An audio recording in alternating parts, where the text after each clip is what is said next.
Good afternoon, and thank you for tuning in today. I'm Patricia Capella, Conference Manager for Clarion UX Food and Beverage Trade Shows, which produces several industry events and conferences, including the International Restaurant and Food Service Show of New York, which was recently held at the Javits Center. Hey, David, can you change the next slide? As we receive content and information from industry experts, partners, associations, and more, our team is continuously updating our industry resource page at www.foodandbevshows.com to help you stay educated and connected within this rapidly changing environment. We appreciate your continued support of the Clarion Events Food and Beverage Group and hope everyone is staying healthy and safe during this difficult time. Please continue to keep your eye out for our upcoming webinars. Joining us today is David Scott Peters, restaurant expert and coach, who will provide us with important information on how to create your cash flow, plan to ride out this pandemic. A few housekeeping notes before the presentation begins. All audience members are on listen-only mode, which means you are muted. We will be monitoring audience engagement on the dashboard and encourage you to participate by using the question pane. There will be time for questions and answers throughout the session. This webinar, as well as others in our series, will be made available on our website in the coming week. Now, without further delay, let me turn the program over to David. David? Hello, everybody. It's David Scott Peters here, creator of the Restaurant Prosperity Formula and your coach. And literally, I'm hoping I can throw you a lifeline. This is a really important webinar. And the reason being is we've been thrown a curve that we've never seen in our lifetime. The food and beverage industry, there's a meme out there, Game of Thrones. I never really watched it because I didn't have HBO, but there's the one woman who's in charge of the dragons, right? Whatever it is, those of you who know the story. But in the background, there's a city in flames. And the meme is the restaurant business, right behind her. That's where we are. And it's actually been, an incredible ride. When you think about just 2 weeks ago, where we were and where we are today. And the changes that have happened in our industry, depending on where you are, we've all got certain restrictions. It's whether or not you're able to serve alcohol, right? We're now delivery only. We're takeout only. We are curbside only. And so there's a small segment in our industry that is actually thriving. Those are restaurants that are already fast food.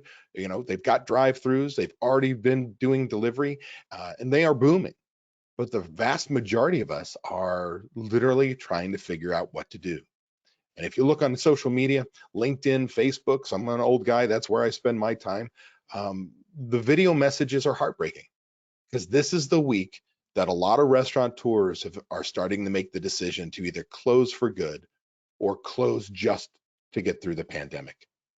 And because why? We're starting to see our new reality.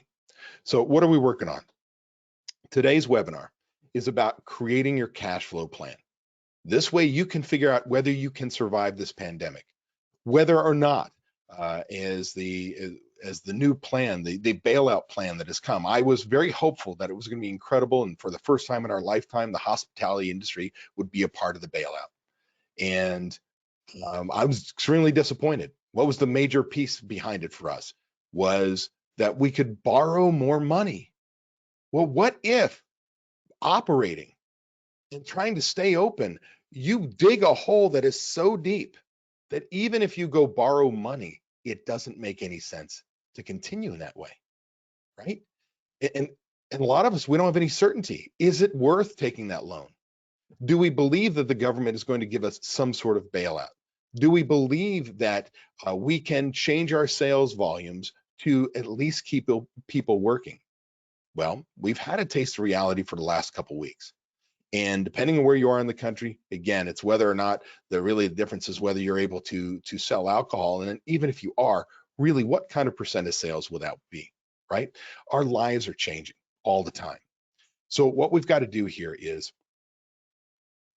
we've got to figure out what to do. Now, let me tell you a little bit about myself. Those of you who know me, you may have seen me speak at some of the Clarion shows, the food and beverage division. That's who's putting this on, and I want to be very thankful for them to provide our industry the education we need. So I've spoken California, New York, Florida for many, many years. So some of you on this webinar probably know me. Those of you who don't, my name is David Scott Peters, and I'm a restaurant coach. I am an author, And my job is to be out there to help you survive, right? It used to be survive the sea of chain restaurants out there, but now it's just survive.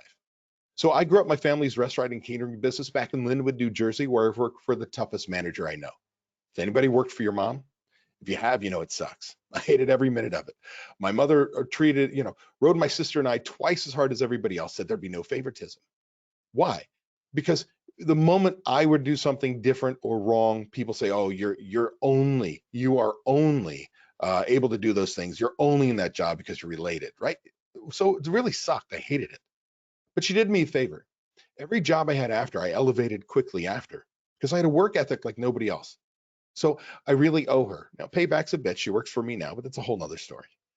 I took those skill sets and then I worked for a company called Coyote Springs Brewing Company Cafe in Phoenix, Arizona. This is in the early 90s when brew pubs were opening one a week. It was magic. The first location was a cash cow, hand over fist money. The second location was much like owning a boat, a hole in water in which you throw money. As one made it, the other one sucked it dry. And this is where I learned the most important lesson of operating a restaurant. And there were actually two. One is to have a system, that you've got to have a system, a process, a way to doing anything and everything in your business, that you can have others help you, that your management team can actually help you get everything done. But the biggest lesson and why it's so relevant to right now is I learned that cash is king, that profits don't pay your bills, cash does. That our number one asset behind our people, right? People, customers, and our employees is the cash. The last time I checked, I can't go to the power company with a case of steaks and go, thud, we're even. I've got to have money to run my business. And the challenge with what we're doing through right now is a typical restaurant is cash flow based, right? Which means as long as sales are coming in, I can pay my bills. Well, our sales have been crippled for many of us, and we don't have the savings in the bank. So this webinar is going to be how do we defer? What do we decide to do? How do we survive this? Should we survive this? Well, I took those skill sets and I moved on to a franchisor called Famous Sam's here in Arizona, 30-unit restaurant sports bar chain. As a franchisor, director of operations, guys who bought the company want to take it public. We're opening 8 stores. I brought in my own new team, redid all the training. We're going gangbusters. In under a year, they damn near bankrupted the company. Now, as upper management left, I'm like, I'm not going to sit on this sinking ship. I went and taught at Scottsdale Culinary Institute, management, human resources, wines, and spirits. So my chefy types who are on this call, don't talk to me about food quality. I have 0 knife skills. I'm horrendous. But with that said, with the right systems in place, I can run any of your kitchens. I can order on budget. I can order off par levels. I can schedule off budgets. I can schedule off of staffing guides. I can open and close every station off of opening and closing side work checklist. I can manage your kitchen. So as we talk about this journey to systems, that's what we've got to do with our business. And oh, by the way, this pandemic is giving us an opportunity. If we can say we can survive this, to cut all the bad habits out, to cut all the extra expenses out, and to realize we need systems in place because we've got to come out on the other side better than we were going in. Because it's going to be a new world. Our margins not only have disappeared over years after year after year, and we've got to change where we're going to be, but what? Now our cash is gone. Now we're going to possibly be borrowing money so that we can restart in what? Is it 2 weeks from now? Is it 3 weeks from now? Is it 2 months from now? Right? That's that uncertainty. So we've got to be prepared. Now, while I was instructing, I was consulting. The minority shareholders of Famous Sam's, who became the majority shareholders, were one of my clients. They kept asking me back. I kept saying no, no, no. And it was about a month before my first child was born. I said, okay. And I walked into a disaster, went back to Famous Sam's, and the company should have been bankrupt. Yet I was told to turn the company around and sell it in 5 years. I missed that goal by 3 months. I know what it is to be an independent operator. I know what makes a chain successful. It's my job to give you the same systems and tools that chains use without losing your independence. We love our guests, we love our employees, but we are going to do what they do well, and that's make money. Well, right now, throw that all out. Right now, it's about survival. I've been for years and years and years, since 2003, I have been helping independent operators as a restaurant coach, as a trainer. I've in fact built a company that had software that did all the back end stuff, from recipe costing cards and labor to manager logs and so on. And in this past June of 2019, my business partner, a group of satisfied users, bought me out. And so I've restarted now at davidscottpeters.com. My company is Take Action Enterprises LLC. We'll talk about that, but I'm back to the roots of just working on helping you, coaching independent restaurants, not only survive, but thrive. I would say normally in the sea of chain restaurants right now, it's this pandemic. And the beautiful part about it is I'm back to my roots, my calling, and it's hopefully going to benefit you. Because the beautiful things about partnering with Clarion is they're bringing to you all this to you for nothing, right? They, as well as me, we want to see you survive, right? So bottom line here is this: our reality has changed. It's completely changed. A matter of 2 weeks ago, government agencies from local to federal, all these different things, we said, okay, we've got this COVID-19 thing in. What do you got? Well, if you're a full service restaurant, you could have 250 people in there. Oh, now you can only 50 people in there. Then you can only have groups of 10. And then they said, nope, you can only have delivery, curbside, and pickup. And so the challenge is, for many of us, that's a whole new way of doing things. In fact, we now have people getting so creative, they're creating grocery stores and delivery out of their restaurants, right? We're doing everything we can in our power to survive this. Now we need delivery apps. If you've been fighting the Uber Eats, the DoorDashes, the Postmates and Grubhubs of the world, well, now you got to have them. Because why? Old people like me, I've only got one of the apps on my phone. So I need all 4 apps, because if I'm not on there, my customer may not find me, especially if I'm not already somebody who did delivery.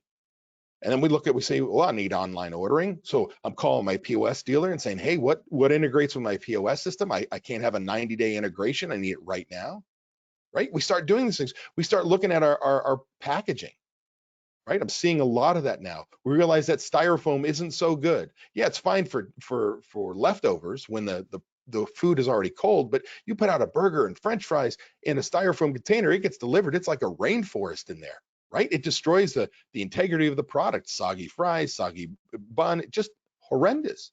So all of a sudden, there's all these things that we've got to fix right away. All of a sudden, social media becomes extremely important. Yeah, it's always been important, but there's people who've been fighting social media. Like, I don't need the social media thing now. Well, now, how are you going to tell your customers? Like, did you have an email list? I hope you did, because you could email them. Yeah, we send out the typical COVID-19, here's what we're doing to keep you safe kind of email. Like, is your inbox not flooded with those? But I can upload that list to Facebook, to Instagram, and I can say, here's my customer, put my ad, my videos right in front of my customer. Hey, we're open. This is what we're doing to keep you safe. We have curbside. We've got this option. We've got to be promoting. So if you don't have that, you need a service. Like, this would be the one time you say, I've got to add a service right now, when I'm going to tell you to cut a bunch of things. We need to look at reducing our menus. You got 50, 60 items on your menu. You do not want to do that. We want to reduce our menus so that we're going to have 10, 15, 20 items. That's it. So we can do them extremely well. We can have fewer cooks on the line because there's not so many ingredients, so many things to know. We want to reduce the SKU of products on our shelves, that we're not throwing away dated product because we're not selling enough of them. We're losing money because we're throwing it away. So there's so many advantages to shrinking that down. And for some restaurants, you're actually have to change your menu. Like, if I'm a fine dining steakhouse, this may not be the right time, right? But you may say all of a sudden, well, I could sell some steaks that you could cook at home. That makes sense. But I also may do a shaved beef sandwich, right? It's congruent with my concept, but I'm now providing a new option for our guests, right? What are we doing? Meal replacement. I see people doing meal replacement, saying, okay, hey, here's Monday through Sunday, you can sign up for, we'll deliver meals to you, and it's more like catering. Then there's drop-off catering. Are there businesses that are still bringing people in, whether it's a hospital or a fire station or an accountancy or something that still has less than 10 people in there, or they're mandated to continue to work, right? Could you drop off chafing dishes and, tinfoil chafing dishes filled with product they can just slop and drop and go? And the nice part about those things is we can increase our check average, right? Because now people aren't sitting there ordering a second, third drink, ordering an extra appetizer, dessert. If they didn't order it, they're not getting it. So our reality has changed. Now, to go along with that, there's a severe reduction in sales. I have seen some restaurants that are thriving. If you're a pizzeria, if you're a drive-through anything, all of a sudden your sales are jumping up and you're like, oh my gosh, it's crazy. That's few and far between. The vast majority of us are seeing incredible decreases in sales, whether it be 25%, 50%, 75% or worse. I have a dear friend of mine, two partners that have restaurants here, and I'm watching them go from just absolutely killing it with several locations, catering, to now trying to decide, can I make it through the weekend? Because the sales have disappeared. We can get some sales, but we can't get enough sales to support our rent. We cannot get enough sales to support the labor we need, right? And that's the reality that we're in. Some of us are trying to look over our shoulder and go, what do I do? What's coming up behind me? What's the next bad piece of news? Now, in doing so, many restaurants at ahead of the game saw this and said immediately when COVID hit and we started making these changes, they laid off people. Like, tell me what bartender in the United States is working right now if they haven't switched to driving or cooking or being a cashier, right? There was 3 million people who filed for unemployment just last week. And we're the largest employer in the United States. I've got to believe there's got to be at least 5 million people in the hospitality business by the end of this week that are out of work. And it crushes me because these are people who are not only paycheck to paycheck, they're shift to shift. And so you with the big heart as the owner sit and go, how do I keep my people working? And often you've got to make the tough decision, because if you keep everyone working, you may not have a business and other people may not have jobs. And so now the tough part is, who do I lay off? How do I reduce my workforce, right? And am I doing it before the new law goes in for the Family Leave Act, right? Because all of a sudden, those are heavy burdens on a small business, even though we want to do the right thing for our employees. You got bills that you've accrued. I told you we're a cash flow business. So imagine, I want you to go back 2 weeks ago when sales were here and you had a payroll accruing for up here when sales were high, and the next day life changed. The next week, you've got volumes coming in at this level, but you got payroll that's been accrued when your sales were here. And so all of a sudden, all these big bills, food that I had purchased, all this stuff when sales were higher, and then you went, oh my gosh, what do? I'm going to destroy my bank account. I'm not going to have any money, right? Because we're that much of a cash flow business. We're like our employees in many respects. If the money's not coming in, we got no money to spend. And so when all of a sudden you accrue these tall bills, these bills that are high, and the sales drop off, puts us in crisis mode like that. Not too many operators have more than a week of operating capital in their business to begin with. We're very cash flow based. So all of a sudden we've got to say, what do? I've got a limited bit of cash. Do I decide to stay open? Like I will guarantee you with 100% certainty, depending on where you are in the country and how this has hit you, how quickly, whether you're in the front of the curve, behind the curve, right? You're in your first or second week of this new reality, possibly almost third. And you're sitting there going, do I continue to operate? Is it better for me to close my doors? Do I stay open and keep as many employees employed, because your heart is huge? But you said there to say, but if I get out the end of the other side, how will I be able to get out of there? Because I may make decisions to defer. Let me defer some of my bills, right? We're going to talk about strategies of that and what's on the table. But in doing so, and I pay my people, at the end of this, did I dig a hole that is so large that doesn't make sense to stay open? Whether it's just for the pandemic time period or forever. The sad reality is, and this is what crushes me, truly, it's like an emotional roller coaster for me, because this is my life. This is not a choice. This is my career. Hospitality industry, my career, and has been. But I know that 25%, I mean, I bet 25%, and this is anecdotal, I have no data, but you tell me that that 25% of our business as independents never reopen. That's the reality of this. So if you can grasp the concepts I'm going to give you today, if you can put it into action, then I'm going to give you the tools you need to be successful to survive this or decide with the right information whether you should stay in operation. So at the end of this webinar, a couple things are going to happen. So I'm going to give you an update. So I'm recording it, they're recording it. So you can watch it on Clarion's site as a replay, but I'm going to have it in my site. I'm going to send you a login. When this is done, they're going to send me your name and email address. I'm going to put you into my website. It's going to kick out an email for you. This is probably going to happen late tonight or tomorrow because we've got to upload the video and things like that. But with that said, let's call it tomorrow. You get an email. It says, welcome, log in. Here's your username, your password, log in. You're going to log into my video library, an education library, and you're going to have a couple things there. One is this replay. Two, you're going to have a lesson on budgeting. Now, I'll tell you the two most important things any restaurant should have are budgets and recipe costing cards. And I've preached those forever, since 2003, budget, budget, budget. Well, I'm going to give you a lesson on writing a budget for an annual budget. Well, that really doesn't matter right now. But it does in 12 weeks is going to matter. In 3 weeks is going to matter. You're going to need an annual budget. Well, I'm also going to give you my budget builder MVP.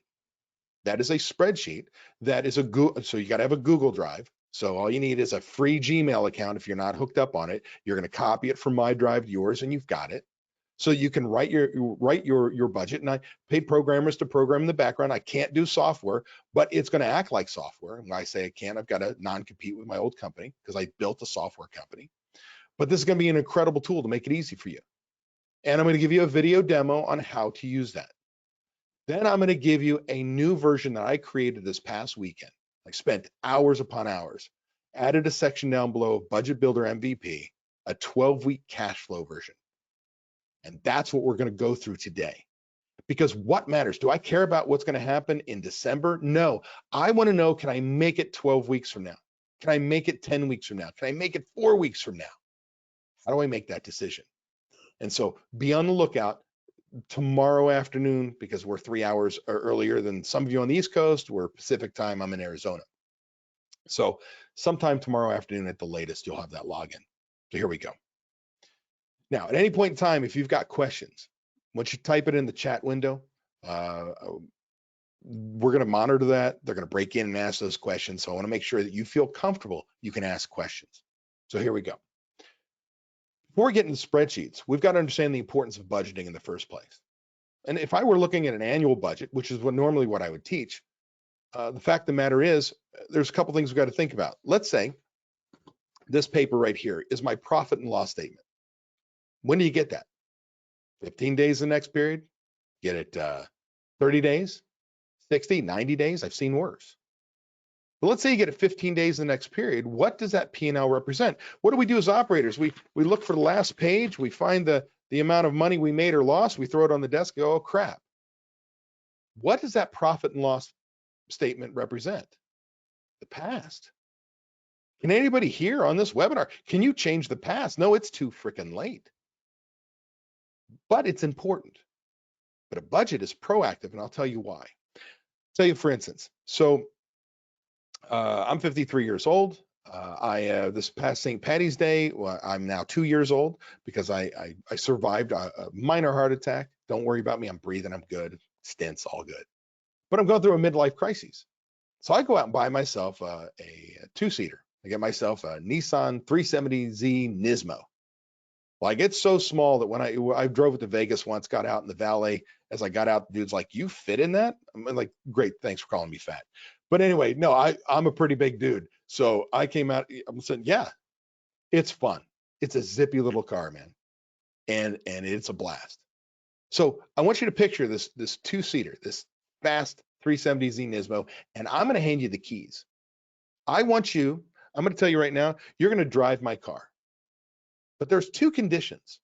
One, the moment you turn the ignition on, you press that button, put it in drive, you must hit the gas pedal, floor it, and you can't use the brake. Go. Wait, The second condition is I'm going to black out the front windshield and only give you the rear view mirror to know where you've been and where you're going. So you're only going to look in the rear view mirror, know where you've been, and you're going to go forward. What's going to happen? What's going to happen to you? You're going to crash with 100% certainty. So if I run my business solely on a profit and loss statement, it's too late. I can't change. Don't get me wrong. Your numbers, your history is important to you. That helps us decide what we're going to do in the future, but it's too late. A budget is me ripping off the black film on that windshield, and we see where we're going. Where are we going? Right? So what we do is we create this plan based on our past history. We duplicate it, say for the next 12 months or that way, this is what we're going to do, right? Here's how much money we're going to make or lose. What systems do I put in place to change that reality? Am I going to put in, I'm going to implement the key on report waste sheet, purchase allotment system.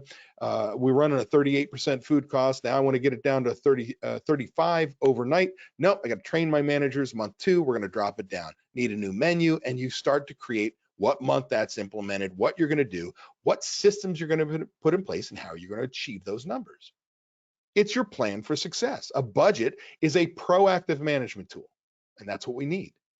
Now I'm going to tell you right now, we're throwing all that out of the window because we're talking about 12 weeks. So I'm going to walk you step by step by step on how we can pay our bills.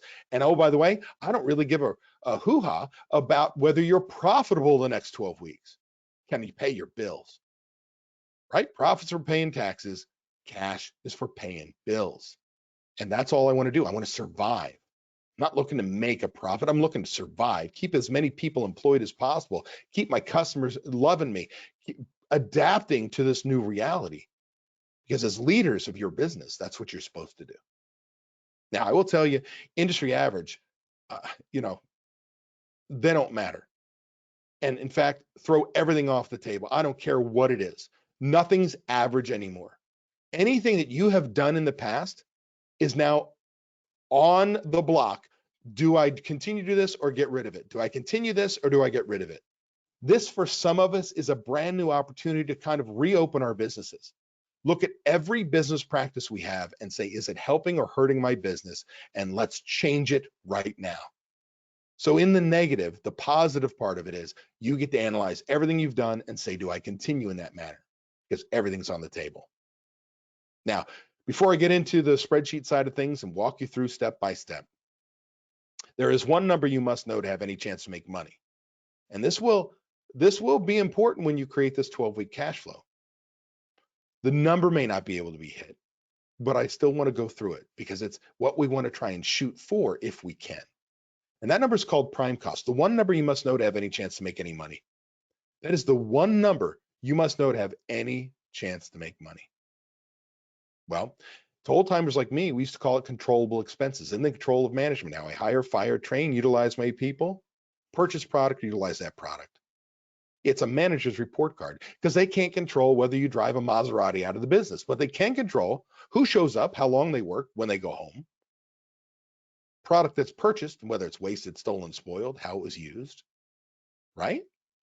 So what is prime cost? Prime cost is total cost of goods sold plus total labor cost, including taxes, benefits, insurance. Now, I'll tell you, the only way to know your food cost, your pour cost, bottled beer, draft beer, wine, liquor separately is you take inventories. Beginning inventory plus purchases minus ending gives me use divided by sales, food cost, pour cost by category. The use part is the money, the product that I used for the money I brought in. Now, most of us in our industry don't take inventories because it's too hard. Look, I would tell you, I would normally browbeat you and go, I don't care that it's too hard. You got to have inventories, got to have accurate numbers and so on. Right now, if you haven't been doing inventories, I'm not preaching inventories. Who cares whether you take an inventory? Right now, I would preach, I want you to work on your business, not in your business. Well, we're now at a point in time, you are now going to open up your shirt, show your Superman, Superwoman S, and you are going to kick ass. You may be on the line cooking, you may be cashier, you may be driving product, and at night working on budgets and marketing and everything else, and you may get no sleep because we're in survival mode, right? It's a completely different message than it was 2-3 weeks ago in our world. So if you don't take inventories, I'm not going to browbeat you. So what? We're just gonna make sure that we are really close on what we use is what we purchase, right? That's what we can replace. So we are to a raw food cost, if you will. Now, let me go back. So let's look at labor costs. Labor cost is what? The ring at the register. So if I punch in and punch out, and I'm getting paid $15 an hour, punch in, punch out, that's 1 hour. Well, owners, does $15 come out of your bank account? No, there's taxes, benefits, insurance. They're a part of prime cost. So it's really $18, $19, $20, depending where you are in the country, where worker comp rates are, and whether you've had a claim on your workers' comp, whether or not your city, state mandates, so on and so forth. So all of a sudden you go, oh my gosh, I need to know that when I look at prime cost, total cost of goods sold plus taxes, right? Plus labor costs plus taxes, benefits, insurance. Then we've got these things called owners. Owners, are you a part of prime cost? The answer is yes and no. If you're an owner with keys in hand and you have to show up to run the business, you are the general manager. You are working a shift. Like the place doesn't run, the place doesn't open without you, POS system doesn't get, the drawers don't go out without you, the line, you are the manager on duty, then you are a part of prime cost or an adjusted salary. Like if you paid yourself $70,000 a year because you own the place, but you'd pay a manager in your market $40,000 your salary is part of prime cost, the rest is sucking up profits. If you work 2 days a week on the floor as a manager, then two-fifths of your salary, or an adjusted 2/5, becomes a part of prime cost because I would replace you. Well, and today, you're probably part of prime cost, and you're probably not even making a dime, right? You're free labor. Well, total cost of goods sold plus total labor cost. Well, then we got to decide, am I measuring that off of gross or net sales? Do I do gross or net? Well, let's define them. And the reason why I say that is, if I were to look and say at your POS system, I think 8 out of 10 POS systems, something like that, say gross sales. There's this column right here are our sales, my DSR, daily sales report, nightly numbers, daily sales, whatever the heck it's called, right? What did I do in bottled beer, draft beer, wine, liquor, food sales today? How did the money come in? MasterCard, Visa, and so on, right? DSR, daily sales report. Well, when I get there, I look at my sales across, there's a column called gross sales. And the problem is, to the POS industry, that's gross sales. To our industry, what is that? Net sales. It's wrong. So we need to define these numbers. So before we decide whether it's gross or net sales, let's define it. Gross sales are the ring at the register before discounts, not including sales tax. The ring at the register before discounts are removed, not including sales tax. Sales tax is not a sale. It's the government giving us the pleasure to hold their money and penalizing us like the mob if we don't pay them on time, right? Most expensive money you'll ever touch. Oh, by the way, we're going to talk about deferring possibly that money today, right? So bottom line, ring up a $10 burger, comp $5. Gross sales is $10 before the discount. Net sales is the ring at the register after the discounts, not including sales tax. Ring up a $10 burger, comp $5. Net sales is $5. Now, which one should we choose? Well, I'm going to tell you that it is gross sales. 20 years ago, everybody would have said net sales, but let me tell you why. If I ask chef to put out a $10 burger, and I've got a recipe costing card that uses $3 in product, use divided by sales is a 30% food cost, right? Now you decide, because in the old days you would do a BOGO, buy one, get one free, right? We're trying to drive business. Let's buy one, get one free. And so here comes a burger and we comp $5 because it's half price, right? Buy one, get one free. So I'm getting for half price. I comp 50% of that ticket. Well, do you use half the product? Right? Do you use half the product? No. Use $3 in product. Now what's your food cost? 60%. Is that chef's fault? Now, don't get me wrong, we're paying attention to comps. If we're comping because we are long ticket times, we misbagged something, we're burning steaks, whatever it may be, then that's something we're going to track in our POS system. We're going to deal with that. But the fact of the matter is, I want to measure chef. Hey, did you do your job right? You should have brought in $10 and you should have only used $3 in product. That's important. Now, if you're still not with me, my social working friends, before 3 weeks ago, you might have said, hey, I'm going to bring my favorite charity in the restaurant. I'm going to close the business and I'm going to run a $14,000 event. And because my heart is so big, I'm going to comp 50% of it. I'm going to comp $7,000. So let me ask you a question. Do you buy food for a $7,000 day or a $14,000 day? 14,000. Do you bring in people to handle a $7,000 day or a $14,000 day? We bring labor to handle a $14,000 day. So do I measure prime cost off of gross or net sales? The answer is gross, before the discounts. And that's important because as we go through this budgeting, you've got to understand where the numbers come from and how we're using them. Now, before somebody asks and say, well, what if I'm using net sales? Well, it means that you have falsely high cost of goods sold, falsely high labor cost. And oh, by the way, whether you use gross sales or net sales, because in gross sales, I'm going to have this line item called comps and expenses. Our profit and loss is exactly the same. This does not skew your profitability. Does that make sense? Okay. So now, where should my prime cost be? Well, 20 years ago, I would have told you that your prime cost should have been 65% for a full service restaurant, 60% for a quick service restaurant. And then I was trying to get people down to 60%, but things changed. Before this pandemic, our food prices were up every single invoice because we're in a commodity driven market. Our minimum wage across the country is moving to $15 minimum wage, and some states with no tip credit. We need EPLI insurance, employment practices liability insurance, because we're going to get sued for harassment, discrimination, and so on. We now need apps. Now, I just told you need these delivery apps that take incredible commissions that in a normal world, I would said maybe one or two of them might fit you, but they take too much money. But today I need them. Oh, I need online ordering. I need social media advisors. I need software to run my business and take inventory and so on. And so our margins are disappearing. Those numbers don't work anymore. So in a perfect world, before the pandemic, I would have told you if you do $850,000 a year and more in sales, your new prime cost target is 55%, not 65%. That means if you were $1 million a year business and you're running 65% prime cost, patting yourself on the back saying, I'm doing great, I'm doing an industry average thing. I'm telling you, no, you're not. There's $100,000 in bottom line profitability on the same sales you're doing now. So that's what we have to look forward to.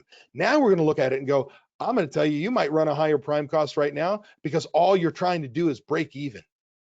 For many of us, it's just, or lose a little bit that we don't deplete our cash so badly that we can't operate. We all have that magic number in our bank account that says this is where it needs to be, or I'm hyperventilating, right? We're not going to make it. I'm not going to be able to sleep. So now we understand prime cost. Wait a second, how do we balance it? And this is what's really the most important part of understanding prime cost is it's going to be different for every one of us. I could be a family dining restaurant with a 30% cost of goods sold and a 25% labor cost. That's 55%. I could be a burger restaurant, drive my food costs down. I've got these little burgers and I sell a lot of French fries and I sell a lot of draft beer and 20% cost of goods sold. Well, I have a 35% labor cost. Well, that's 55. You could be a steakhouse, run a 40% food cost on purpose. Why? Concept called cash contribution. If I sell a burger and I make $7 on that burger, even though it's call it a 28% cost of goods sold, and I sell the steak at, let's call it $40, and I've got a 50% cost of goods sold, well, all of a sudden that's 20. I'm still making $20. I make $7 versus $20. Which one do you sell? By the way, I have a $15 an hour cook that flips the burger, makes me $7. The same, I don't take two cooks to flip the steak. I take one cook. I made $20. And so this is where, while the ring of the register is high and the food cost is high, because the ring of the register is high, my labor cost drops like a rock. So each one of us has to understand that our prime cost mix has everything to do with our location, our price point, style of service, quality of product, and your core values. Make sense? You got to set your targets. Again, some of this is going to go out the window. So here is the 7 steps to creating your cash flow. And we're going to walk through each one of these step by step by step. I'm going to give you, I'm not only going to teach you, I'm going to give you the tools and training after the fact that you can start to do this. Now, here's the magic part. My father had a phrase, said, ideas are cheap. It's the people who put them to action or prices. Ideas are cheap. Hell, these ideas I'm going to give you are free. Ideas are cheap. It's the people that put them into action that are priceless. And I'm going to tell you, wrote a book called The Restaurant Prosperity Formula, following 22 of the most successful restaurateurs I know. And one of those things about being prosperous is you have to be a leader. But on the whole other side, after we add systems and training and accountability, is what? Taking action. The magic sauce in changing your business, surviving this, is taking action. That was what my father taught me. Ideas are cheap. It's the people who put them to action that are priceless. I believe that wholeheartedly, that I've got this, what I call my pimp ring. It says take action. I've got a bracelet engraved, take action. I've got my license plate on my car, says Taka Seaton. If you talk to my kids, take action. I've got a keychain in my pocket that says take action. My company is called Take Action Enterprises LLC. So I'm going to tell you right now, the only other piece I'm going to say is, I don't know where you are emotionally right now. I can tell you that I'm on a roller coaster. There are days that I see light at the end of the tunnel, and there's days that I go, oh my gosh, our industry is burning. Well, here's what I always say as we move forward in this. As entrepreneurs, as leaders in our business, we're allowed to cry one day. We're allowed to drink ourselves to sleep. I don't care what, you have one day to have a pity party. Like you feel so bad. That's okay. But the next day, what we do the next day defines us. And I'm hoping I'm finding you today is the next day.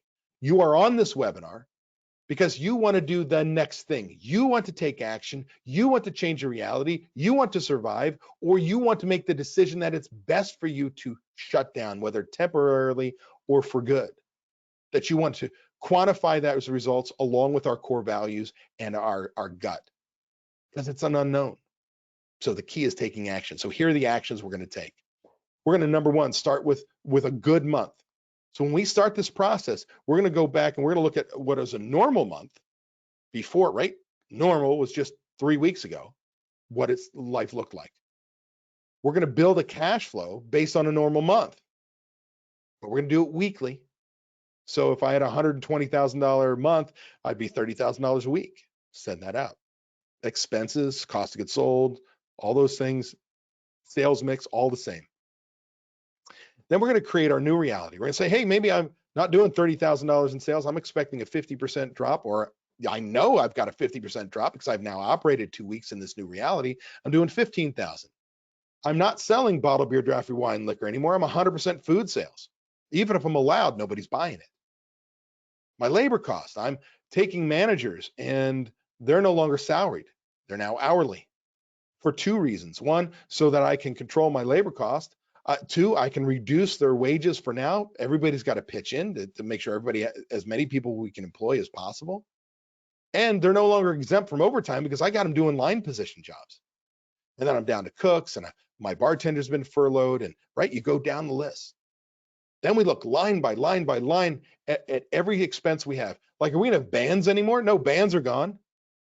Oh, do I have any linens anymore? Well, maybe I'm gonna take the linens I have, wash them myself. So I'm no longer spending money on linens. And you go step by step by step, all the way down, and you say, what's my new reality look like? What can I cut? Then we build that new plan. When we build that new plan, we see where we're gonna have our ebbs and flows in cash, and we decide, do we need to defer any money? Is it time to talk to the landlord and say, landlord, I understand you're getting crushed right now, but I can't pay rent right now. And so our lease says I can be 60 days behind. I plan on being 60 days behind, just so we're clear. And you defer that payment, and you defer and you defer and you defer. You cut, you defer, and you get to the end of that 12 weeks and you look at what's going to affect your bank account. You say, all right, do I believe the government is going to give us another bailout? Like another package is going to come and actually bail out the hospitality? Do I feel it's worth getting those no interest or low interest SBA loans? Or am I just digging a hole too deep? Well, you're going to decide. You're going to see your numbers. And then every week you're going to enter in your numbers and you're going to change your plan. You're going to enter in your actuals. You're going to change your plan. And we keep going back to it and back to it and back to it. Because it's your time to lead. I'm going to tell you right now, your employees are dying for you to be a leader. Whatever that is. Hey, we've decided we're closing. I need y'all to go apply for unemployment. I want you to have the benefits and be able to feed your families.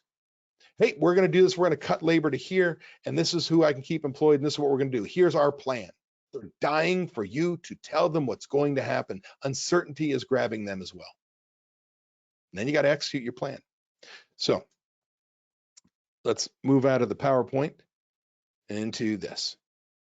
All right, let me make this larger here.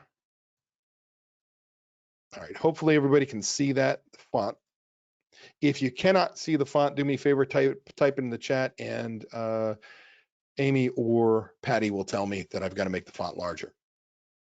So what do you see? You see a PDF on my screen, and you see a spreadsheet in the background. It's a Google Sheet. So this is the process. Right here, we're going to look at pay attention on the right side of my screen to the PDF. Now, let me make this just slightly larger. So here's the deal. You're going to get a login to my website sometime tomorrow. Possibly tonight, don't count on it, probably sometime tomorrow. You're going to have the replay of this webinar. You're going to have the Budget Builder MVP spreadsheet, the Budget Builder MVP 12-week cash flow version of the spreadsheet. You're going to have a demo of how to use the spreadsheet and how to use all the functionality in it. You're going to have a lesson on a 12-month budget. You're going to have the PowerPoint. You're going to have this downloadable cheat sheet that I'm showing you here right now. So there's a ton that is going to come with this. So make sure if you don't see that email, go to your spam filter, junk folder, and go see if it's there, because often it does. If not, reach out to me at david@davidscottpeters.com, and I will make sure we get it to you. But don't do it. Don't knock on my door until late tomorrow, because hopefully early tomorrow we'll have it out to you. So here we go. You're going to log into my site, davidscottpeters.com. You're going to go up here to this thing called your library, your login. You're going to log in, and you're going to see those products that I'm providing you. You're going to go follow the instructions, find the 12-week cash flow. You're going to bring it up. You're going to copy it from my Google Drive to your Google Drive. So as a reminder, you need to have a Gmail account, free Gmail account. No, it will not work in Excel. You cannot download it in Excel. It's going to work in the cloud. The positive is you don't need software. Don't care if you're on a Mac or a PC. It's cloud-based. It's all there, and you can share it with restrictions and do all these things. So Google really provides us a lot of flexibility. Once we do that, we're going to go here to this step here, and we're going to create the month as if things were normal.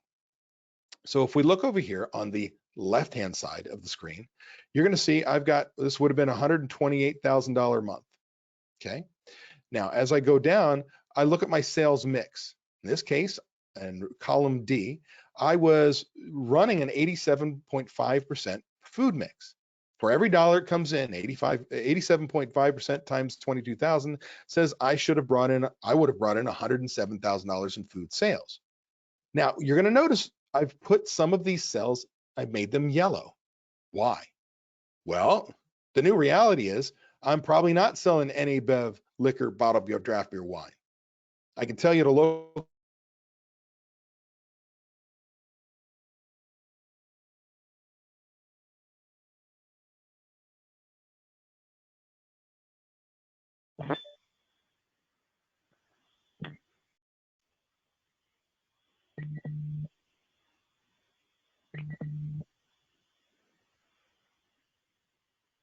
Hey, David? Yeah. Sorry, we lost you for a couple seconds there. If you can just maybe go back a little bit. No problem. I'll start right back up. The internet is being crushed right now. There's how many webinars going on right now. So we're going to go back to this. We're going to say, okay, let's start from the beginning. We're going to build a month. So $122,898. That's the sales I expect to do. Then I come grab my sales mix. My sales mix is what I've been doing, that 87%, my history in a positive month, meaning before the pandemic, I was doing 87.5% of sales were food. So 87 cents on every dollar.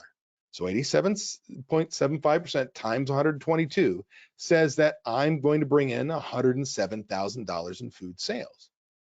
Now, where we probably got cut off is where I said, okay, I've highlighted these items in yellow. Why? Because I'm going to build this budget with my history, but these are things that are on the block that may change. For instance, you may be allowed legally to sell wine and beer to go, cocktails to go. Who's going to buy them?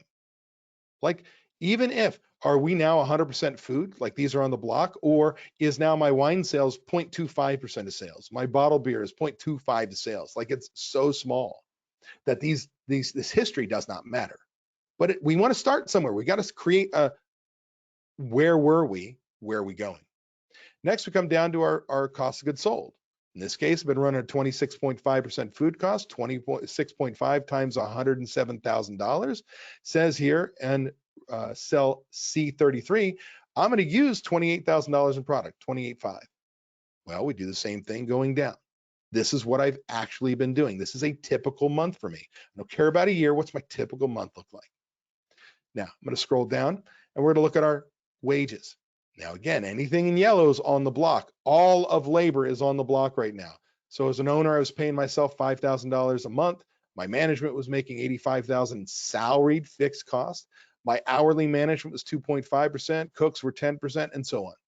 Variable costs. Well, they're all in yellow because they're all on the block. But I'm going to build my template with those in mind. Then I'm going to look at my taxes, benefits, insurance, and whether I fill out FICA, SUI, and all that. No, by the way, I'm going to show you, we're going to customize this for your restaurant in just 1 second. I've got my, right here, this employee benefits row 78, that 12% is of payroll, where every other percent in this section is about payroll. So it's 12% of payroll. So it's saying out of a labor cost of $42,000, I'm going to have $5,000 in taxes, benefits, insurance, plus $500 fixed cost for workers' comp and health insurance. Now, I'm going kind of quick here in the sense that when you log into my site, there is a video, an hour-long video teaching you how to use this spreadsheet. And oh, by the way, you're going to do this on paper. I did it on a spreadsheet so that I could show you. It was clearer. If you saw my writing, it's pitiful. All right. Next, come down here. We're going to see row 90. We have a prime cost, and this restaurant's been operating at 22.94%. Doesn't matter right now. Then, if it's in white, any of the cells, when you go through that video, you're going to find that if it's white, it is a fixed cost if it's in the dollar amount. If it's in the percentage, it is a variable expense. And we're going to have the ability to change that input mode up here. There is these special new menu items that have been programmed for you that I can simply switch from a percentage entry or a fixed amount.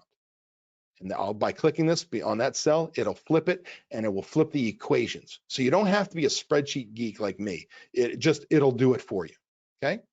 But again, you're gonna notice I put in yellow repairs and maintenance. Is that something that's on the block? So here are all my expenses. I get down to the bottom and I can say a couple things. One is based on profit and loss, I'm expecting to make in this month about $6,000, about 5% of sales. That's the way this restaurant, my demo restaurant, was operating. I was operating at a 62.94% prime cost, which means I was already running inefficiently. Where should this be? 55% or under. Then I also look at it and say, okay, my break-even point based on fixed and variable expenses, for me to break even, every dollar in, every dollar out, I'd have to do at least $101,000 in sales in a month. That's important to know. Well, now what do we do? Well, we come back to this PDF. Again, you're going to have it download, and we go to this next step, and this is creating your cash flow template. We're going to customize Budget Builder MVP to match your chart of accounts. We're going to get rid of certain items that don't make any sense, amortization, depreciation, and so on, the non-cash flow items. We're going to add items that we would never put in a profit and loss statement that are really balance sheet related, cash in and out. We're going to add those to our chart of accounts because the purpose of this 12-week cash flow has nothing to do with profitability. Can I pay my bills? Should I remain open? What is my plan for success that I come out of this ready to kick ass? That's what this is all about. So I'm going to walk you through these step by step by step. So now I'm going to come up here. What you're going to be copying over from my drive to your drive. When you come into my drive, by the way, you're going to see it. It's going to say read only. You're going to come up here to file. You're going to come to make a copy. And then you're going to, if I have it says copy of, but it would normally look just like this. And you would go into your, this is where you're going to see it, your drive right here. You'd click on your drive. You'd find the file, the folder that you want to keep it, you'd select it, and then you'd click OK. Now, what will happen is that is going to come over to you. It is now yours. That is your master copy. I would then make a copy of it and start making scenarios. Then you can come up here, anything after help, and this menu bar at the top are things that I've put in here to program.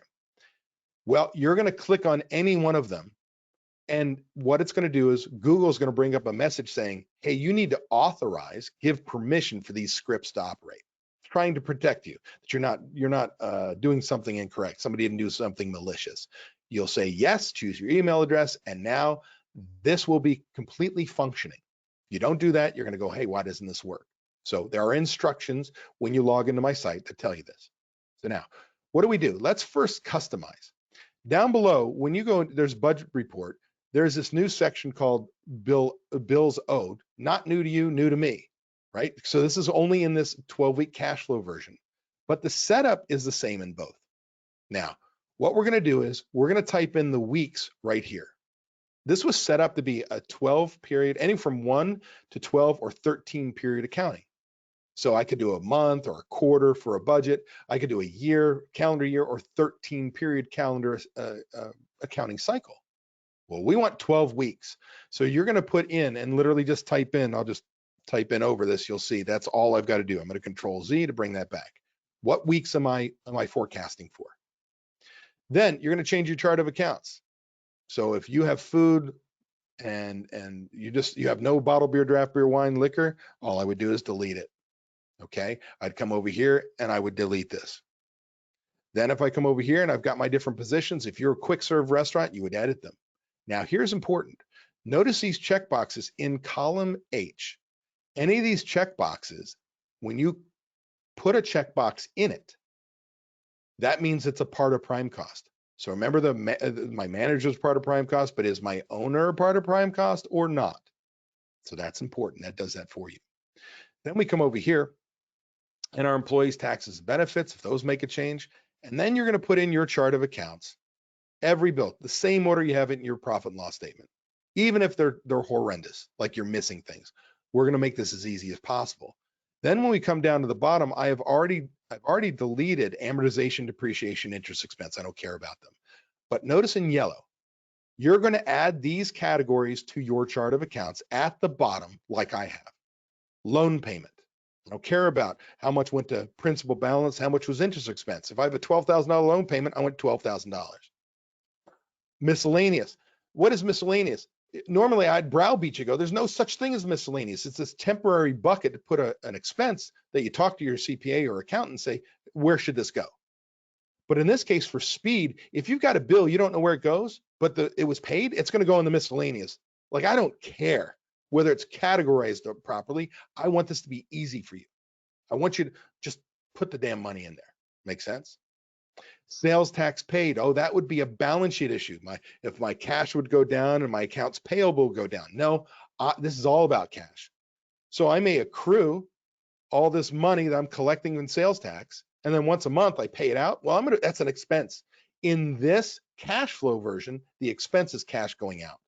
You're going to put it there. I need tips paid out. If you're collecting charge tips for your employees and paying them out on a payroll, I need to show that they're being collected and paid out. So the paid out part would go here. Bills paid for back bills paid. If you owe already somebody money, you're going to have this sheet and you're going to say, oh, I paid some back bills, right? It's not a part of this month's food cost or this week's food cost. It was from a month ago, but I paid it because it's just cash going out. So I'm going to make sure that you add loan payment, miscellaneous, sales tax paid, tips paid, and bills, back bills paid to your account. Now here's what's going to happen. Notice I changed some of these things. There's no bottled beer, draft beer, wine, liquor. So I'm going to come over here and I'm going to click on column A, row 17. There's a button that says update changes. I'm going to click on that. I'm going to go to my budgeted report and show you this work. It's already removed it. Now it's going through and it's opening and closing and hiding rows and columns. So as it goes, you'll notice in the upper dead center at the top, it says running script. Don't do anything until it says finished. And you're going to see as it runs through the equation. Now, it's almost done. It's going to start to close out the actuals for us here. So all of a sudden, whatever changes I made in that setup and then clicked on here, I'm making this spreadsheet match your chart of accounts, your business, yours. Now it says finish script, bang, I'm there, customized. Now I will tell you, you cannot insert rows in between. You cannot insert columns in between. This has been programmed. If you want to blow it up, you make those changes. So you've got to live within this. So make sure you watch the video on the step by step by step. Now, the thing that I added to this that you wouldn't have found in the regular version of it, this 12-week cash flow is down here, is a cash flow. And we build in where you put in your beginning bank balance, whether it's a payroll week or it's not. And by doing so, I want you to show here, row 218. So cell D218, I'm going to put a yes in here. That's a payroll week. Watch that cell. It says pay. It also changed this to red, which means it's a negative. Okay, meaning cash going out. So this is, know that you're going to be able to customize this any way you want. Now, once we've done all that, what are we doing? We're now going to that next step, and we said we're going to create this scenario, 12 weeks, as if we were still operating normal. You've got the benefit of, maybe you know what normal looks like now. You don't have to. You can skip that step and just start building what is happening right now, right? But I would normally take my normal week and I type in $30,000, keep going across until I have all 12 weeks with $30,000. Okay. Then I come David. in. Yes, ma'am. Sorry, it's Patricia. Sorry to interrupt. No worries. I just wanted to let everyone know, because we are at our hour time frame. However, we're completely fine to keep going. But I just wanted to remind everyone that we will be recording this and sending the link out, as you mentioned too, if anyone needed to jump off. But yeah, I should have warned you all at the top. This is about 90 minutes to 2 hours of content, especially if I answer your questions. I really implore you that if you can stay on, you need to stay on. Because now we're into the meat of what's going to help you decide. Thank you for chiming in and letting them know. All right. Thank you. Because some of you are probably thinking, when's he going to stop? Well, I'm not. Here we go. So now I'm going to come here. Notice I'm going to put in my 85%, 87% food sales, and so on. Now there's some controllers here. Now I'm going to show you. This is why it's important you watch the video before you start building this. Notice there's nothing in these other periods, these weeks. So I'm going to come click on any cell in column C or D, period 1. I'm going to come up to copy forward. Now there's copy row, whatever cell I'm in from whether I was in period 4, from that point forward, it's going to copy it. If I want to do category, that's what I'm in right now, sales, cost of goods sold, labor, right, expenses, or period, which is the whole darn 2 columns. I'm not going to do period. I'll show you why I'm not going to do that. But I'm going to do category. So I click copy, selected category. Now watch. This is where I tell you this. I built this to make life easy for you. Let it run its script. In a moment, all of a sudden, the sales are all the way across. The variable sales are all the way across. Come down. I inserted my cost of goods sold. I want to do the same thing. I want to copy that forward by category. And so it's just going to automatically bring it across. So if you're not a spreadsheet geek, it don't matter. This is going to do all the work for you, but you got to make sure you pay attention, go through the tutorial. Then we come down to labor, and I sit there and I say, okay, now we're weekly. So I took my owner's salary and broke it up by 52 weeks. Took the annual, made it 52 weeks. Took my manager's salaries, annual, made it 52 weeks. Then I put in my percentages for my hourly people. Well, I want to keep that for now because it's not my reality right now. It was. I'm going to copy forward, categories, and let it go all the way across. Give it a second. There we go. Then I come down here, taxes, benefits, insurance. I put in my 12%, my fixed. Again, copy forward. That is a category. I'm going to hit that done and zoom, it goes across. So if you take the time to build that single month, it's just some data entry. This will not take you very long. You've got this information, right? So then I come down, and this is why I didn't copy the period across. I don't want all the expenses to go evenly across every single week because I've created a 12-week cash flow. I want to know the week that the bill gets paid. So for instance, if I come up here in occupancy, row 93, or or actually row 94 is my rent. Here in period 4, R95, there's my rent. Well, 4 weeks later, over here in column AL on the right side, $8,500. So you're going to put the expense, the payment going out the week it occurs. Does that make sense? I hope so. And again, if you guys have questions, chime in at any point in time. Excuse me, Patty has no problem interrupting me. We're here to answer those questions. All right, next. Here, power. My electricity goes in this week, but my gas, water, telephone are done in this week. My repairs and maintenance happens every single week as a variable expense. And I go down and I put each one of these things, variable office supplies, variable, my credit card discount rate variable, and I look at all my bills, linens, fixed, weekly. This is when it gets paid in this one. Notice not paid, not paid, not paid. There it is again. So every bill, when do you pay it? When do you accrue it? Now, paper, supplies, things like that. Well, when my food invoice comes in, they get paid that same week in most cases. And so that's why they show up as variables down below. They're still going out. Now, I come down to the bottom here, and I would normally, without the cash flow portion, I would say, hey, row 195 is profit and loss. No, it's not. This is the cash flow version. It's just a positive or negative on cash flow. I either increased my bank balance or I decreased my bank balance. That's all that means. Okay, so do not associate profit and loss. This was built for budgeting. This was not built for 12-week cash flow. We're in new times.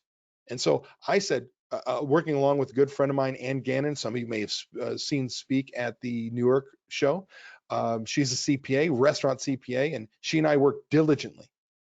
Spent many, many hours going back and forth on how we could change this tool that was already amazing for budgeting to help you, the operator, right now with 12 weeks. Can I make it cash flow wise? So now I come down to the bottom. And first thing you want to do is you want to go each week, is it a pay week? Right? Put in yes or no. Because again, if we look at this, I'm going to re-demonstrate this. I'm going to change this to yes. Look at row 18 when I do so. It says not a pay week. So I'm going to change this to yes, and watch the cell next to it as well. I'm going to hit enter. It now pay week, and look here. See this? See these two numbers here? 9,000, 13,000, 9,000. This is red. So you don't have to type in any negatives. Once it's red, it means when you type it in, the formula knows that it's a negative. When I switch this back to a no, notice 39,000, right? That's green. So I'm trying to build in as much of this to make it easy as possible for you to use. Now, what do we do next? We put in, we look at this and we say, okay, I know all that information, but now I want to change my reality.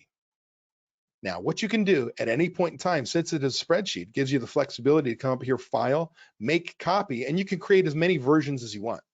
You can create a $12,000 version, a $10,000 version, whatever it may be.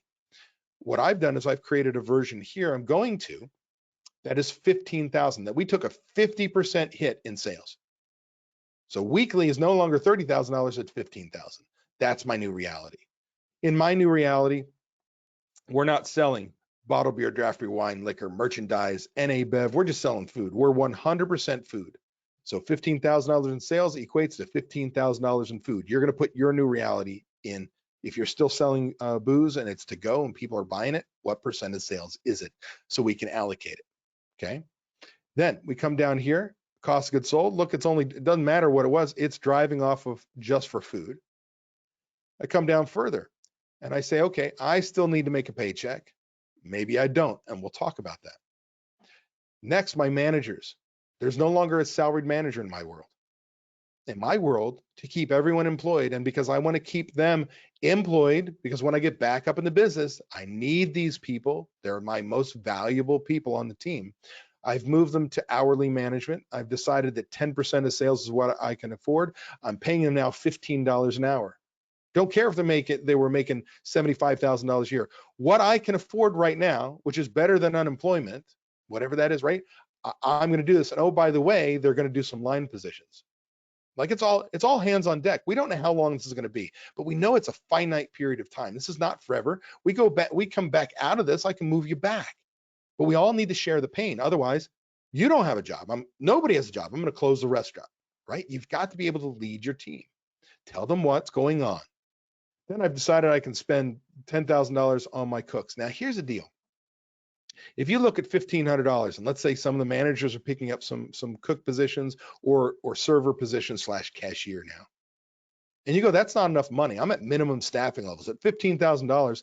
Then you're going to switch this to a fixed expense. Got to give you a preview. Input mode, switch from percentage to amount, and all of a sudden, watch. Let it run its script. It is now white. The equation is over here. Notice here, the equation moved into the percentage. And when I come here, this is a fixed number. So I could make it a fixed number. Why? There is a point in time where you look at minimum staffing levels. Look, I've only got one cook on, I got a manager and I got a server, and whatever sales are, we can handle it because it's been that dismal. But my labor costs, I'm going to spend it no matter what. So you've got to make a decision, based on where your sales run. Let me reverse this, that you are what? Fixed or variable. In this case, I'm hoping for variable. Now you'll notice I got rid of everybody else. I unfortunately had to lay them off, and I'm barely using any servers. The servers, in fact, right now are just a cashier on the weekend for me. I don't know what it looks like for you. I'm just showing you what scenarios may look like. But as all of a sudden I come down here, this row 77, I'm going to spend $4,416 in payroll. Of that, look at this. We've got our taxes, benefits, insurance, 12%. We've got our fixed expenses. And then I come down here and my total payroll expense with taxes, benefits, and insurance is $5,407. That's where I am in budget. Now, here's the deal. This next line item, line 90, I have a prime cost of 54%. That's phenomenal. That'd be great. Like if you could hit, that'd be phenomenal. What if that was 70%? All right, what if that was 80%? What if that's 100%? See, what happens is right here, this operating profit, what this basically says is we started with our sales. This is how much money I have to spend to pay my bills. So if you've got $10,000, $20,000 in bills and you've only got $5,600 in cash, this is the first thing of going, can I make it? I'm already on minimum staffing levels, or I'm holding too many employees. I cannot hold this many employees for so long if I keep at a clip where I'm going to go backwards. That's without going in the line by line. Now, as we come down here, we've got, remember, our bills based on when they get paid. Keep coming down. I've got something else I want to add. These are the rows 152 through 156. In my example, because my chart of accounts goes that long, I got loan payment, miscellaneous, sales tax paid out, tips paid out, back bills paid. So the first thing I want to show you is sales tax. A payroll week, period 2 is payroll week. The tips that I accrue, my bank balance went up, I'm paying out here. Oh, sorry, that was my sales tax, right? And then my tips paid out, same thing. These are things that we've accrued. Our cash balance has gone up, but it's not our money. It's going out here. And it shows up as an expense because this is not about profit and loss. It's about cash going up and down, in and out of our bank account. Hopefully that makes sense. And then I go through and I say the next payroll, there's my tips paid out. Oh, a month later, if you will, there's sales tax and tips paid out. Now, if you're in New York, I learned when I did this for the New York Restaurant Association, your payroll is going to be every single week. You're mandated weekly. So you're going to have, right, tips going out every single pay period. Now, but not sales tax. So here's where we go. We come in here and in cell C213, we had our bank balance. So if I had $30,000, everything would change all the way through. I'm going to reverse that. This needs to be a reconciled bank balance, or at least your check register. What do I mean? So if you wrote checks over the weekend for $20,000 and you look at your bank balance online and you put in the amount and you say $40,000, you have $20,000 in outstanding checks that I know of right now. I just wrote $20,000. You're at a $20,000 deficit. You are falsely looking at your numbers thinking you're in better off, but you're in terrible shape. You only have $20,000. So if you haven't reconciled, use your check register. That's your best guess reconciliation, isn't it? Plus, minus, plus, minus, plus, minus, plus, minus. There it is. Grab that number. Okay. Next, we come down here. Again, we will have done our payroll weeks. Now we're going to estimate here, any cell that is white on this spreadsheet means you are putting a number in. Anything that's got a color on it means there's a formula behind it. You don't do anything there. Now I'm going to tell you before I go further, you'll notice this button, row 209, column B. It says restore formulas for totals. My programmers programmed that if you blow up any formulas up top, that fixes it. Down here, I got nothing for you. Like I literally did this on my own this weekend, which means all you want to do is keep a master copy of this. No, by the way, you'll always have a login to my site that if you blow it up, copy and paste an overlay, paste special formulas only, and then you can bring those back. So if you delete them, that's going to be the way you get them. So now here's the credit card tips I expect to collect. Here is the sales tax I expect to collect based on the sales I'm anticipating I'm doing. Then all of a sudden, the math goes beginning balance plus my income. That is up here, 207. That's the money that came in the door, the positive cash flow. Well, I add those together, I'd have $25,000 to spend. Then I've got these numbers. And so all of a sudden I'm going to highlight those. I come down here to the bottom right-hand side and you'll notice I pop up a window that's 29,000. My bank balance now started at 24. I made $1,000 in positive cash. I brought in almost $3,000 in tips, $1,000 in sales tax. Add that all together. My bank balance right now is breathing pretty good. It's $29,000. Well, after that, what happens? It says, based on those numbers, I'm going to now put in my payroll. So I'm going to scroll up here and grab, if you remember, I'll show you here on row 89, $5,407. I'm going to put that in this cell right here. And because it's not a pay week, that's increasing my balance as well. I've accrued it, but I'm not spending it. Then here's my ending cash balance. And what could I use? $5,617. Well, that's what I could pay. Look at this. It's the same number when I told you right here, before I pay any bills, after my prime cost, how much cash am I going to have to pay my bills? Well, there's that number, 5,617. Now, the way I've built this is, here's the math below. I started with $15,000 in sales. I had labor accrued of $5,000. That means I only have $9,500 to spend. My cost of goods sold, again, prime cost, $3,900. Says here's my $5,600. It's the third time we've seen that same number. If I wanted to break even, meaning every dollar in, every dollar out, my bank balance stays exactly where I started at $24,053.78. I'd have $5,617.16 to spend. If I wanted to keep the increase in bank balance, I'd have $1,115 I couldn't spend, which brings me down to row 29. I could only spend $4,501. That's my best case scenario if I want to keep the money. Well, if we look at the very next week, because payroll went out, I've got a higher payroll. Notice here in cell H218, I put in a higher payroll because I accrued it the week before. I had a busier week the week before. This is my new reality. And so I've got to pay out more. So I increase that number. And because it's a pay week, I had the yes in cell I-212, which made it a negative. The pay week, it's red, and my cash is going down. And so all of a sudden, based on, just to remind you, here's my tips being paid out, and here is the sales tax collected being paid out. I come down to the bottom, and I'm going to have a negative $15,000. Not good. And it's automatically going to put you in red. And notice here it says defer bills. Now you don't have to defer bills because look, what I'm going to do is keep looking at my bank balance, right? Started at 34, now I'm at 15, then I'm build up to 28, then I'm gonna go to 14, then I'm build to 25, 14, 27. So as long as I keep looking forward, I may decide that, yeah, I'm gonna go into a negative cash flow at this point, but I can see my bank balance where I need to be healthy in order to make it. Now, we come all the way across. We started with $24,000 bank balance. We see where our bank balance is going to go. Oh, we're going to lose money here. It's going to be lower than that. But what I can do is come here and say, I have a negative $58,000 in cash flow. I started at 24,000. subtract the 24,000 from that 58,000.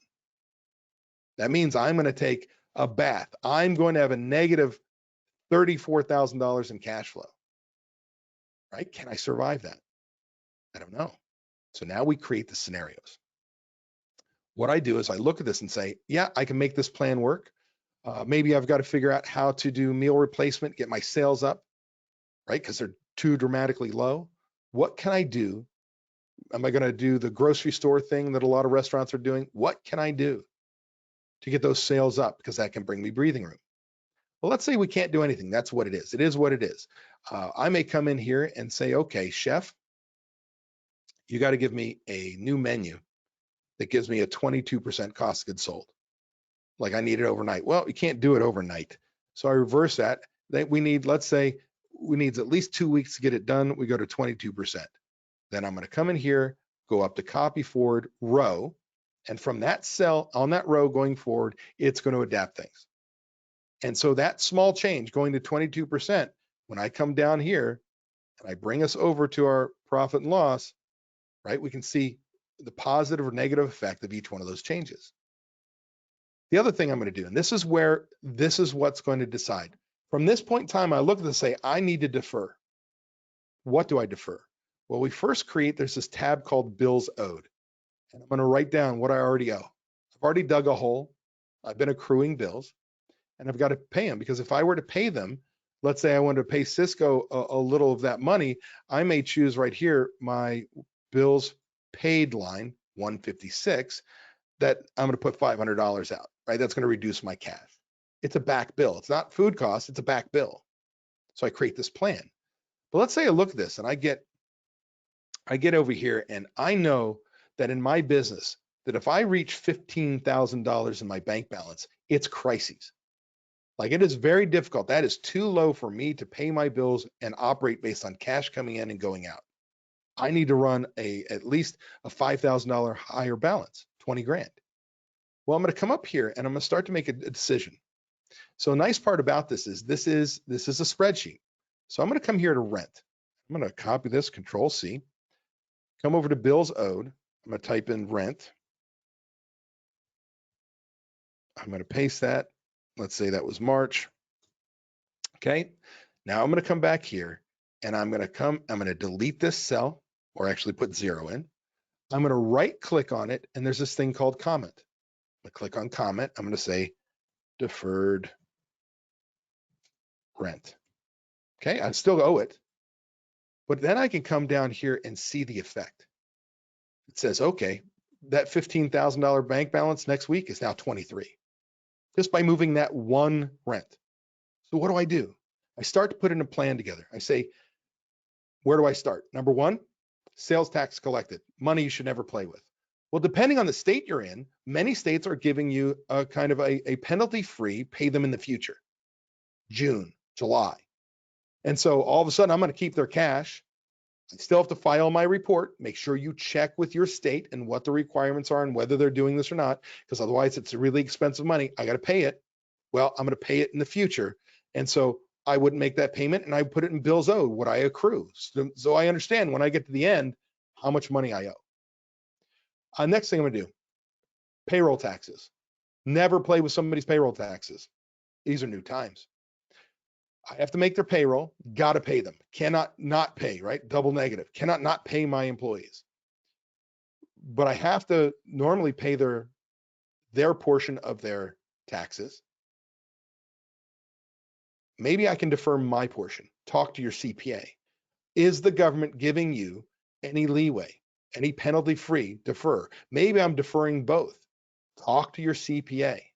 Make sure that you understand the risks if there is not somebody who's actually, a state that is actually giving you a deferment. So sales tax, taxes for my payroll, rent. First place, biggest payment for many of us is rent. Landlord, I want to let you know, I understand that you're taking it in the shorts just like everyone else is. I'm so sorry. I've got to share this burden. I don't know if you noticed online now, there's an article going around that Cheesecake Factory sent a letter out for all their restaurant groups to all the landlords, said, you're not getting rent right now. It ain't happening in all of their locations. Like, so every landlord is feeling this, but you may defer it. Talk to your attorney and look at your lease and say, what point in time do I not put myself in a position? Do we believe that the government is going to say, hey, you cannot foreclose on people. You've got to give them this many months not to pay. We don't know, but you've got to make a choice. Look at the broadline distributors. Understand they're getting crushed right now. Like, you think you got it bad? Look at all the restaurants that have closed or reduced what they're selling. And so they've got product they got to move. So you might say, hey, broadline distributor, can we partner on this? What if I paid half my invoice for the next 4 weeks? Would you still deliver to me? Right? Communicate. Don't bury your head in the sand. And then we go line by line by line. Am I, using this service? No. Like, I'm not going to have bands. I'm not going to have repairs and maintenance. Like, in a perfect world, if I had the money, when is it time to redo your bar top? Right now. When is it time to put lipstick on the pig and pay your restaurant? Right now. But we need cash. Cash is critical. And so you go line by line by line, you decide what to defer, you create your plan, and then you get to the end and say, is it worth it? I had a member just the other day, we talked, in fact, yesterday, decided to close these 4 weeks. Closed for 4 weeks, and we did the plan, and that actually worked out for her. Right? You get to run scenarios. So you could run a scenario that's $20,000. You got to have $15,000 in sales, $10,000 in sales. Then the key is this. Once you have all this data in, that which we measure improves is incredibly important. You're going to come up here to the menu and go actuals, show budgeted and actuals. So what happens is this is going to unhide some columns, and we have the ability to put our actual numbers in. So I'm going to come up here. You're going to watch me type some numbers, but it's not going to take long. A couple things I want to show you before I type any of the sales in. Notice here, 3,000. I'm looking at cell C33, food cost, $39.75. That is 26%, 26.5% of $15,000. What if I did $12,000 in sales? Watch that number, the 3,900. It is now 3,100. The moment you put sales in, every variable expense in budgeted columns now goes, it's what percent of the sales I actually did. Everything adjusts automatically. So I come in here and let's say I use $3,200. I'm over budget $20. That'd be great. Then I come in here and I decided, you know what? I'm not paying myself. I couldn't do it. I planned on paying myself. I can't pay myself. And I look at my hourly because why? My management is running $1,500. My cooks have been running $1,800. I missed my guests, or we weren't controlling. We didn't know what to do. We held people too long. Come down here and I needed double the servers, right? That's why I couldn't pay myself. I come down here and my taxes were, call it $500 just for ease sake, 15538. I'm paying my bills, my fixed expenses, the way they come in. Now I go down and I look line by line by line. Paid my electric, came in at $1,600. My trash removal, like clockwork, $90, $190.75. My, actually put it in the wrong cell. So 190.75 up 0. All right. Repairs and maintenance, I had none. I wasn't going to do anything. We put duct tape everywhere in the restaurant. Now I come in here, my office supplies, I had none. We used whatever we had on the shelves. My credit card were higher than normal because I've got no cash sales. So 350 accrued. Then I come down here and my linens ran me $250. My smallware is nothing. My paper supplies did run me $300 off my invoices. Cleaning supplies ran me $50. And you just go put in what you actually spent. My marketing, I got down to $350. And you go step by step by step. We had very little comps because we're now don't have customers in the door. And then we come down here and we look at everything. We were supposed to make $3,000 after, because all of a sudden our variable expenses changed. They went down and thought we were doing higher sales. So it kind of skews things a little bit when it comes here. But look at this. We knew we were going to make $1,100. Now we're at $1,000. Come down here and I enter in what was actually paid out in credit card tips. I put in sales tax that was actually accrued. okay? And in this case, payroll adjustment, I got my payroll as I go back up here. Now I grab it from row 89, $4,561. $4,561. There were some pennies there, but I didn't keep it in my head.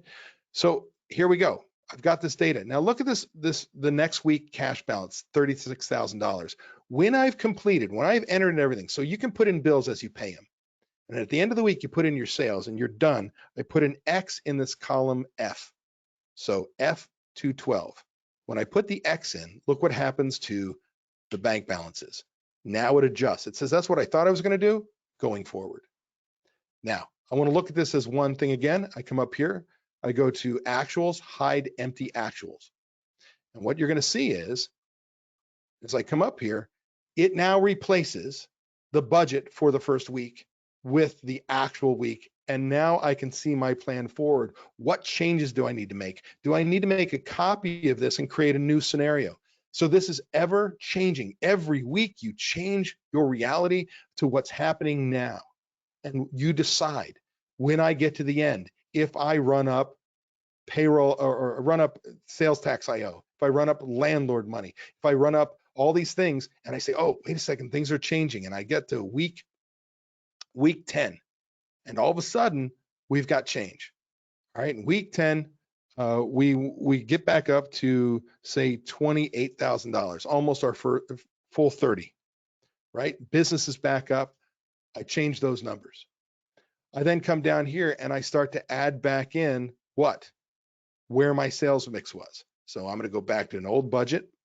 I'm going to grab my sales mix, copy. Whenever you copy from another spreadsheet, make sure you come in here and you right click, paste special, and in this case, values only. Don't just copy and paste. You'll see it makes a little bit of a mess of things. I'm going to come in, I'm going to go grab my labor the way it was. And so I'm going to grab these percentages, copy, come to my labor cost, paste special, values. I'm going to change my salaries back to the way they were. So I'm coming here, copy. And so what I do is I keep making the change. And for each one of these categories, I'm going to copy it forward.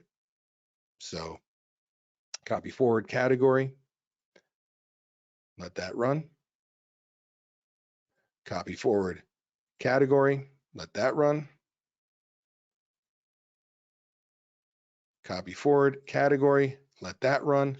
And then all of a sudden, as I come down here, if I had come into my bills owed, and let's say I had all this stuff, we total it up, and I had $65,000 was my total. That's what I'm going to owe based on all the deferments if there were multiple things on here. And I come down here and I say, wait a second. If that were the case, based on these changes, I got a $24,000 started. I got $60,000. What if that new loan payment, I go borrow money and that new loan payment started here and it was $5,000 a month? Can I make it? I can, right? And we build the next quarter and so on and so forth. So with your actual history, your new reality, you can decide what you defer. You can create scenarios, and with not only your gut and your core values, but numbers, you can make a decision whether or not you're going to, one, survive, two, if you should shut down and open up when it comes back up, you lose less money being closed than being open, or three, you got this. That's why this is so powerful. Patty, do we have any questions out there? Because that concludes kind of everything that I wanted to go over. That puts us right at that 90-minute mark.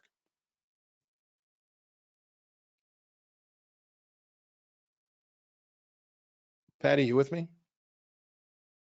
You're muted out. It's Amy. Pat, we did have a question about whether or not all of this information is applicable to the vending business.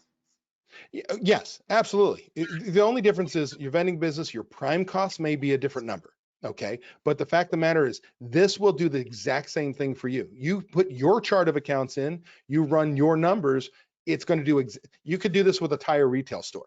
Okay. The only thing I can tell you is the part that I went over in prime cost. Where should your prime cost be? I'm not absolutely sure. I'm going to guess that your your higher labor cost, but doesn't matter. You have your actual history and you can make your plan for success. That's all that matters, because it's not about profitability, it's about survival. So yes, this will 100% apply to you in your business. Great. If anybody else has any other questions, please make sure you type it in the chat. Yeah, we got a lot of thank yous for the very informative information. One question was about how to download the presentation. I think you made that clear, that it will be on your website. It will also. Yeah. So let me re-summarize it just in case maybe they came in late. Yeah. So I'm going to, when we're done, I've got to upload this video. My video guys have to recompile it, and that's going to take some hours. Then we're going to upload it into my site. The moment I have the video up there, Clarion is going to send me after this your name and email address. We're going to put you into my system, and once that's ready, we're going to send you out an email probably tomorrow. Call it late afternoon. Hopefully, it could be as early as this afternoon or evening. I'm 3 hours earlier than some of you on the East Coast. But by the end of tomorrow day, you should have a login, username, password to my site. When you log in, you will have access to this webinar. You'll have access to this spreadsheet. You'll have access to a lesson I give on annual budgets, a hour-long video on how to use this spreadsheet, and the original version of this to do a 12-month budget. So when we're out of this craziness, you can actually do that as well. Along with the PowerPoint presentation, you'll be able to download it as a PDF, and the PDF of the instructions that'll be downloadable. So all that's going to come to you as long as I've got your name and email address. Thanks, David. It's Patty. I was having a technical glitch before. I apologize. It happens.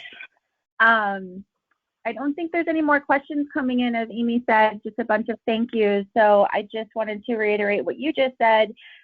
We will also have this up on our website as well, and I encourage everyone to keep looking at www.foodandbevshows.com with our resource page, because we will be adding more webinars and more information. I know David, we also have a blog post up that he has done, so I'm sure we'll be adding some more things there.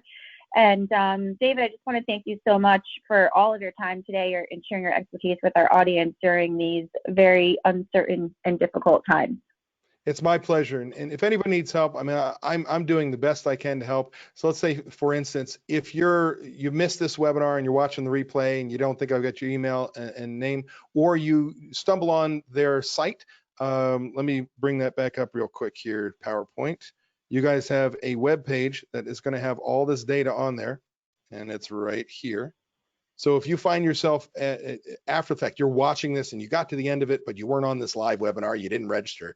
If you go and you found me on this replay, just email me at david@davidscottpeters.com and I will get you the login. You tell me you watched this webinar, so don't worry about it. You go, oh my gosh, I wish I had that tool. I'm watching this after everybody else who's watching it live right now. Just email me at david@davidscottpeters.com and I will get you all this information. Great. Thanks so much again, David. I hope you stay well and healthy, and your family and everyone else who's on this call. Thank you so much. Have a great afternoon. Thank you. Bye, everybody.